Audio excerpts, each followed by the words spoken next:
Hello there and a very good morning. This is Newsline. I'm Sonali Vanigapadage. Our guest this morning is Mrs. Getsi Shanmugam.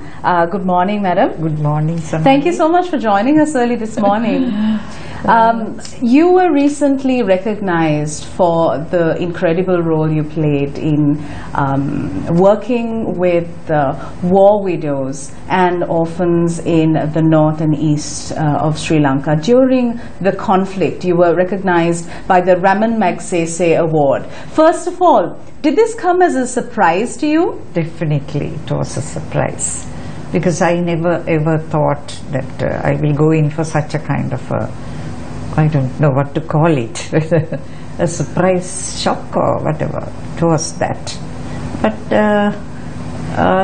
it was not difficult in a way. After a while, you get over it and then you're finding your life system and going along. You've been an English teacher from the time you were 17 plus years old. Yes. And you are now 83 years young. Yeah. So all your life you've been involved in molding the future of children. How has it been?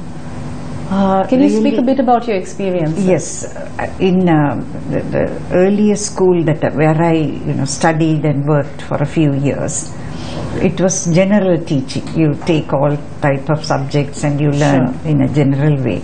And it was a girls' boarding school in Kandy, Mumbai. Then when I joined St. Joseph's after kind of a break up and down and marriage and stayed at home because my husband said look after children, that's also good because my children are important in that sense. If we don't look after them, no point talking about children all over. True. So then when I started at St. Joseph's College, there English was the main thing, but at the same time off and on I'll be given other subjects also. So I went along. But teaching children, your question is what I learned from them. Really, they taught me life. Really, what I got from the children, I have given back. And when the time came, I was chosen to work with children of war and violence.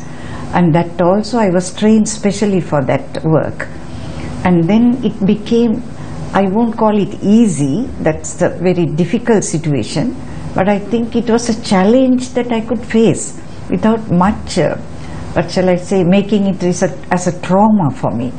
So then if children can face difficulties, even at home. Now we think wars are outside the world, it's at home also, children face. So all the terrible problems they face at home, it's difficult for them to now mold their life later in life. Then when they become parents, again they are doing the same thing to their children. So that's the problem. Where do we start? So we try to say parent education. And we did start in small ways, even at St. Joseph's College, like helping the teachers how to handle things. Of course, at the point when we said counseling, it was an alien word or Western world and Western word, and it was difficult to handle that. But as I went into this kind of very difficult situation, what I found was it's a relating methodology. It's nothing but relationship, basically relationship.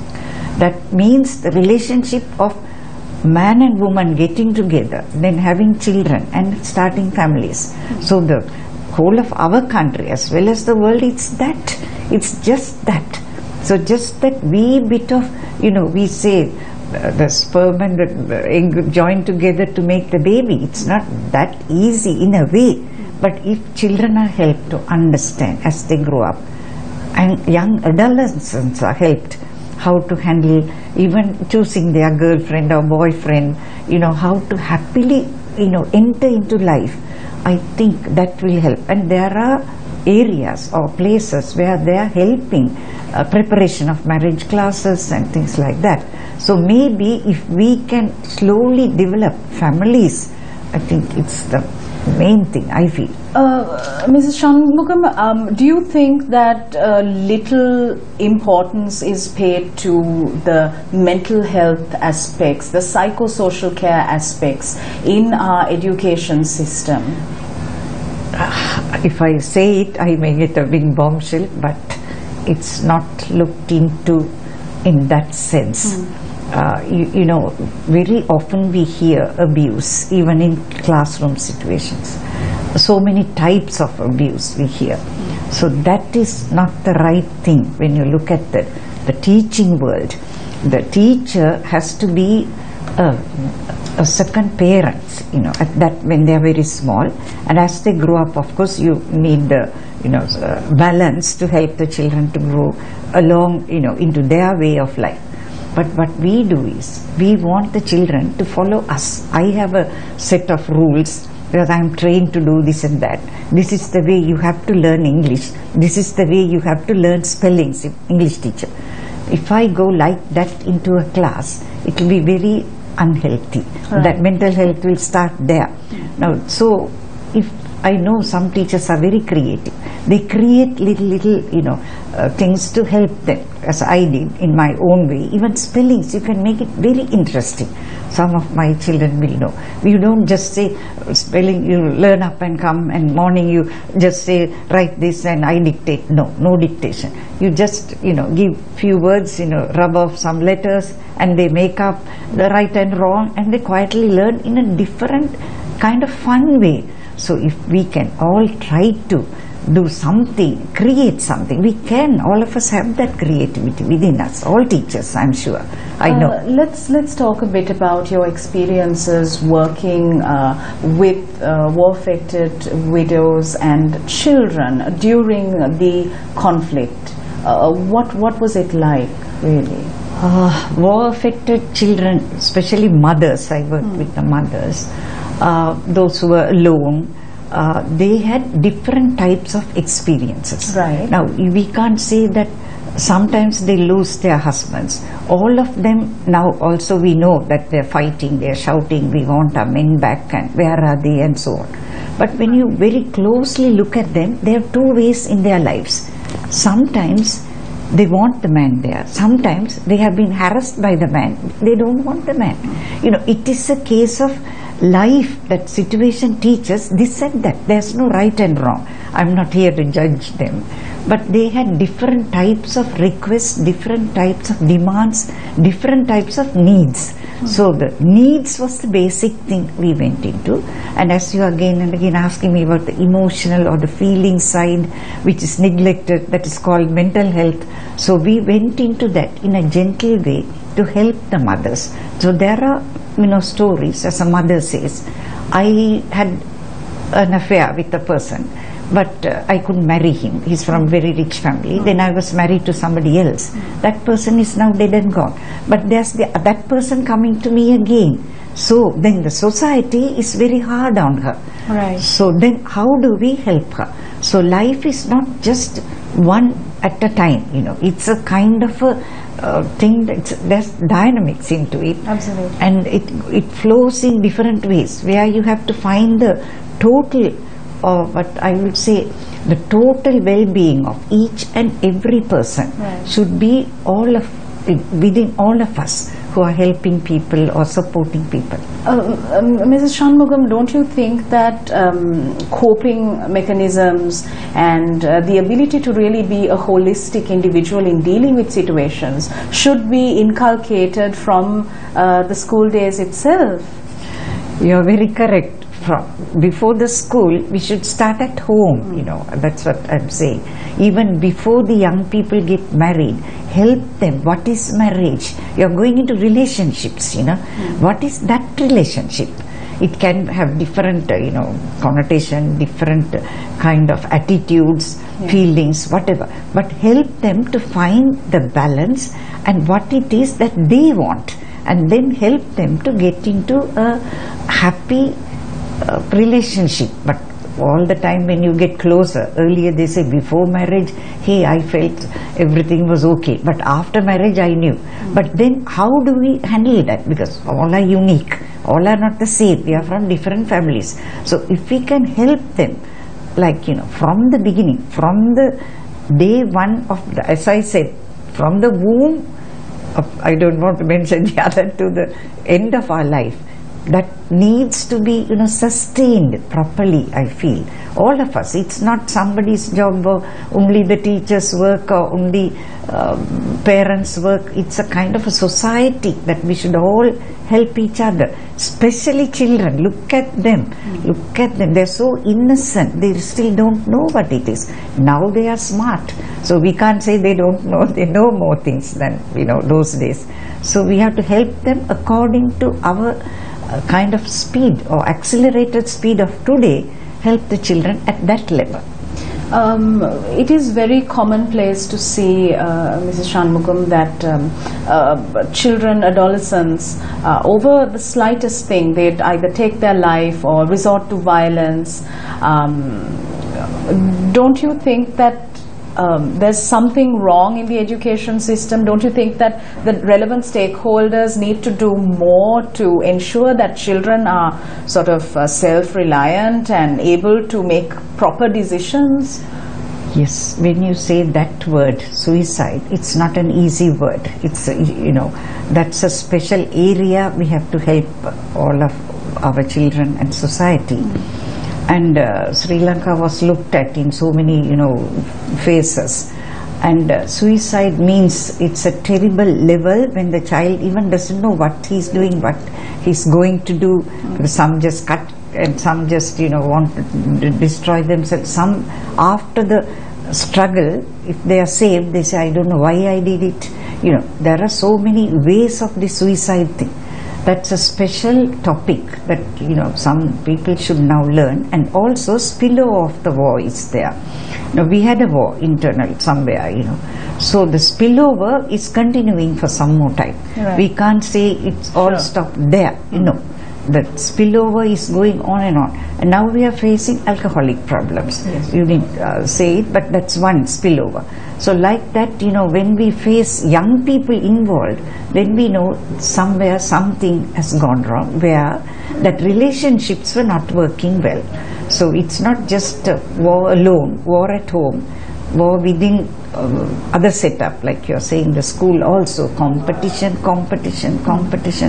Competitions, healthy competitions may be okay, but that competition to get on to something only my child should reach, and then you force the child can, I couldn't do it. I can talk about a child who was, the parents complained about the child. He's telling lies. He has changed the marks in the report. So when I spoke to the child, child says, I didn't want to hurt my mother. So that 17, I made it 77.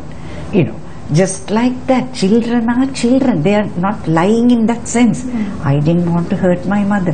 He loves the mother so much. So why? So if they say, no, your marks are less, we go on and on, the child cannot attain. Then from the beginning, the child is waiting. When I can, run away from this place. As I said, relationships, family, schools, all over our villages, communities, everywhere, even towns, wherever we are. That is important, I feel. We should especially help people on what is relationship. Right now, Sri Lanka is working hard on national unity and reconciliation. Do you see this process as a success, or do you think that more needs to be done? If so, how? We are on the right path, I feel. The path is opening very slowly. And reconciliation is now, all over. That's they are together. They have tried to get into teams, committees, working areas, and also they are trying to follow other countries that have had this experience. Like we are looking at South Africa sometimes, and there had been a war, and then how they made up and the reconciliation. But still, Sri Lanka has to find our way. We can learn a few things because I really got my training from a South African person who came to Sri Lanka through UNICEF and trained us on healing of memories. But I feel it is good, but at the same time, memories you can't forget. That is the one that's hurting all of us all the time. It's coming up and down. So maybe we should some of us should get together. There are people working on it, and they will find a way out. You know, we are all struggling. It's like a little flower, you know, the little bud is coming out, and then one day it will come out and open. We are hoping, as I hope, really hope, that this reconciliation is happening. I can see it, you know, little words from here and there, where, you know, when there are so many small groups, they're, you know, fighting or whatever, crashing. There are a few words saying, let us do this, let us be this. So I think we are on the way, but as I say, it's just little drops. So hope the little drops will get together and, you know, make our pearl shine. That's also, Mrs. Shanmugam, what do you think parents need to do in a better manner to ensure that children aren't sort of stressed out about, I mean, relating to the example that you just gave about a child wanting to please the mother? Parents, first of all, should be ready for their, you know, journey, marriage, and, you know, having a child. They are not prepared sometimes. They just, you know, get married or get together and have a child. But the home condition should be ready for the child. Right. They should be ready for that. So there are ways and means of helping, like preparation of marriage groups. Other than that, I feel if a child is helped at home to grow up, then that love is there. Love is the base, you know, that real love. And also, if you ask me, that big word, I suppose, that giving in or sacrificing or understanding the other person, not saying you have to be like me, Sonali is not me. So I have to understand the other person and try to take that person into me and also share what I have. You can't be me, I can't be you. The same way, husband and wife are different. And the other problem is male and female. So male and female psychology is also not helped or taught in a sensitive or simple way. I sometimes feel we should teach that thing called sexuality, like growing up beautifully. That's, life is beautiful. Even having a child is beautiful, because child, oh, that's, you know, so beautiful. So why don't we learn these beautiful things and give it to our children? Not in a big way, but I feel it should get into everything, like, you know, like water flowing to help the plants grow. Sure. These things should, these lovely things on mental health should grow, you know, nicely into it. And also violence is cropping up. So how to stop violence now, because we are working together, a small team is working together. We are trying to work out on the what you call emotional side, which is neglected in schools. Right. They might fight with me saying, no, we do mental health in school. That's, we say physical, mental. What is that mental is what I would like to ask. Do you have the emotional part in it? The feeling of the child? We don't understand how the child is feeling. If the child is alone, there's I can just give an the person, if he's listening to me, he'll say, hey teacher, you are talking about me. But this small child is to come to school and sleep. So in my class I observed him, and then later when I spoke to him, he said whole night the father hit him, the mother was put out. So the child comes to school and sleeps.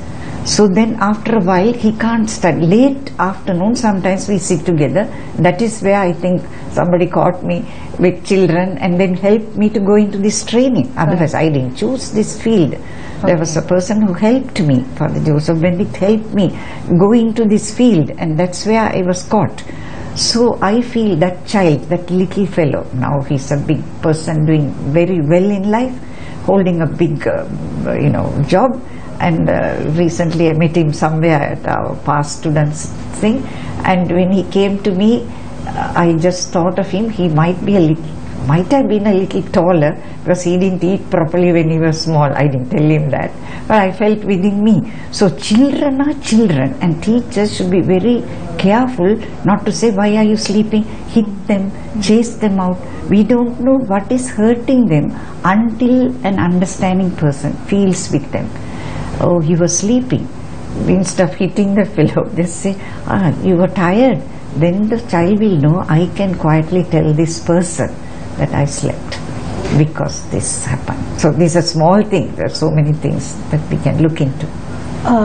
Also, something that we find is that even today, parents sometimes try to pressurize their children to pursue careers that they are not really interested in. Correct. Why is it so difficult, madam, for a child to walk up to his or her parents and say, I want to be a painter, or I want to own my own bakery? Why must a child be a doctor or an engineer? Why? Why is it that we're in the 21st century but we are still having this argument? It's that problem is still there. Even within families, the child has to be a doctor. They push him, they make him to be a doctor. I remember one child, he was so involved in history because I know him very well. When I take him when he was small to Sigiriya, he will sit in the exhibition that area and ask so many questions about those little things. And when the parents wanted him to be someone else, that is on the science field, he said, whatever field you are saying, I'll do it. The 3 science field subjects I'll take. But I'm going to take an extra subject on history. Right. And he got only an A star for history in another country. So children, if we can understand them, and he's in some science field, but he told me, even there, I am now into the history of that part of it. So if they didn't force him, maybe he would have been somewhere else. Interestingly, even our world or somewhere, he'll be sitting there, just enjoying himself, looking at the past, because he was more in the history line. What happened then, what happened now, and he would have been really, happy there, I feel. So children have to be helped, not to make them doctors. If they want to be a potter, let him be a potter. Let him be anything that he wants to do. Oh, I don't think they will. Sometimes we help now to become what you call, very often I see sometimes those children are made to cook, and even that is a competition now, the best cook, and you give awards and all that. Anyway, we are looking at down to earth things slowly building up. Maybe let us hope even our world, only we don't want only doctors, only big scientists. We want people. Mrs. Shanmugam, let's also talk a bit about teacher training in Sri Lanka.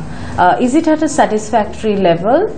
Are our teachers trained enough to look into this emotional side that you spoke of? If there's a child who is unusually quiet in class, are our teachers trained enough to identify a child that has been abused, a child who is going through depression? What do you feel? In a way, according to the syllabus, there are ways and means of training them. Right. But theoretically, things are very high. I feel theory is there, high theory, but practicalities are less. And once I get through the theory, 2 years or 4 years of training or whatever, once I get through it, is there a follow-up? For when the teacher comes into school, is there a follow-up?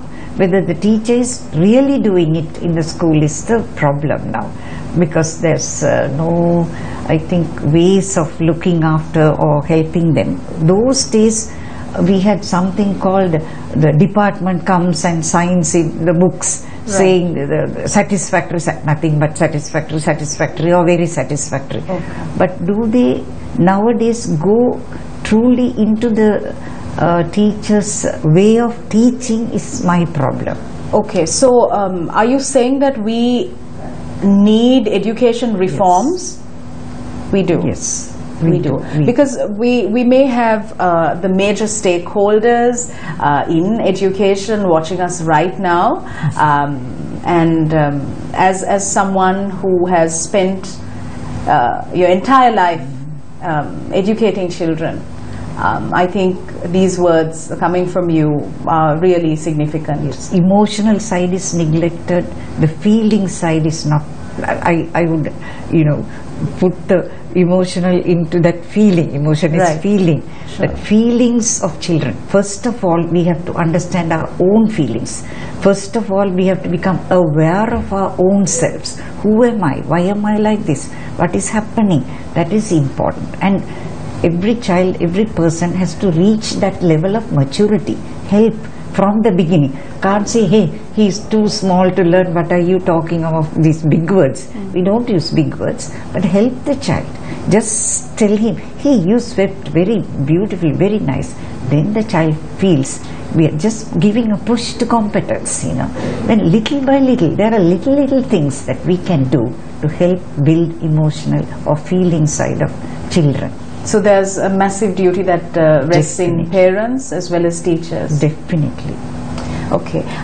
Finally, Mr. Shanmugam, what is your thought on the fact that, let's look at, not to make this interview political, but if we take our parliamentarians, for example, we find a lot of bickering going on and very little policy discussions taking place.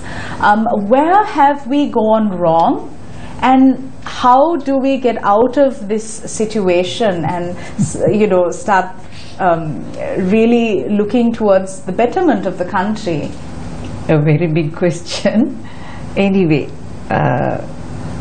those sometimes when there's this bickering and all that, and when we just look at them, they're like children.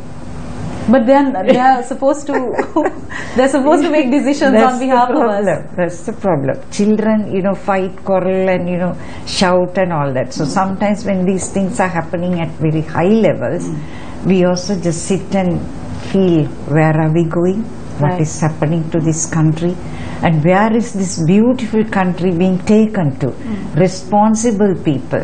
So first of all, they have to become aware of who they are at that point. Whoever, I'm not pointing a finger at anybody or any situation, but every Sri Lankan, whether being small or educated, not educated, has that responsibility of this country. And if we are in that highest state of taking the country forward, what a lot of responsibility you have. So these little things that touch me cannot be put forward to hurt everybody. So when I'm hurting you, I should know if I throw a stone, it hurts you. So if I throw my bad words on you, it hurts you. So if we are throwing words without looking at what is happening, slowly, flowers don't bloom, it slowly comes up. And the country is now trying to, that bud is trying to come out. What are we doing? Are we trying to pinch the bud and throw away? So this is what, it's very sad. Very sad. So is it accurate to say that we need to sensitize our parliamentarians? What a question. How to sensitize will be the next thing. Sure. How to sensitize. So I think, as far as I know, if they have been working at grassroots level, feet down on the ground, and with our people right there, I think the feeling will come. If I sit right up somewhere in a posh place, in an air-conditioned office, I won't know what is happening outside. Sure. So I feel we have to be close to the people. Now, what is happening sometimes, I feel, people are also shouting. Because when I get the freedom, I want to tell everybody, hey, give me everything. I want everything. Why didn't you give? Why didn't you? And the little that I can do, now at my age, I can get up and walk. What I say is, why not? You hold me and take me. People are trying to get help. So when government or whatever is trying their best to do something, hey, you come and hold me, you come and touch my house all the time. What I can do, I have to do. If I can walk, I have to walk. So everybody, with the parliamentarians, sorry to use big words because you asked me, and anybody, all are same. Sri Lankan is Sri Lankan. Whether he's in the village or somewhere on the street, we work with street kids. Sure. They are human beings of Sri Lanka. They have to wake up. Thank you very much, Mrs. Getsi Shanmugam, recipient of the prestigious Raman Magsaysay Award. Thank you so much, madam, for coming and joining us on Newsline. With that, we wrap up this edition. We'll see you again tomorrow.